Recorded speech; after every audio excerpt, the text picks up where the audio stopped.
I remember the moment I realized I would have an extra year in the university. This means I was going to have an extension in the uni. I felt like my world was crumbling. I couldn't face the shame of falling short of expectation, my own expectations and that of my parents. But as time passed, I realized that failure isn't the end of my story. You might have failed in your academics, business, marriage, relationship, or what have you. In this session, I'm going to teach you 5 steps you can use to deal with failure. Step 1, commonize the failure. Know that failure is only an event and not a person. Failure is not you. Everyone has failed before. So why isolate yourself as though you are the only one who has ever failed in life? So commonize the failure. Put the perspective in place.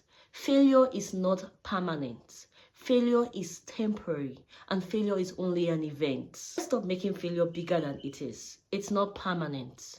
In fact, failure shows that you have the courage to try. For you to have failed, it means you have tried something. So you have the courage to try. So commonize failure. Put it in the right perspective, in the right position, and don't make it bigger than it is. Step 2, reflection. Reflect on your personal experiences. Failure is only failure when you don't learn from it. So take time to analyze and ask yourself valid questions. Why did I fail? What went wrong? What can I do differently?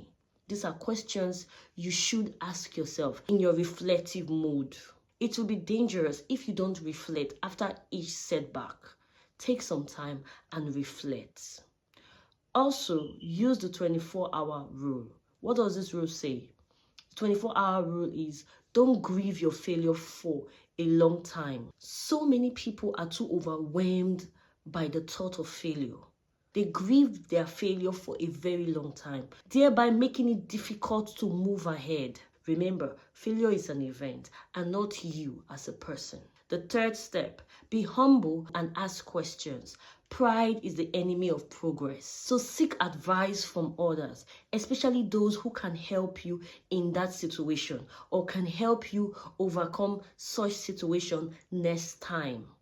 Seek advice. John Maxwell once said, great leaders admit their mistakes, repent and apologize when needed. Humility will set you up for future growth. Step 4, focus on improvement.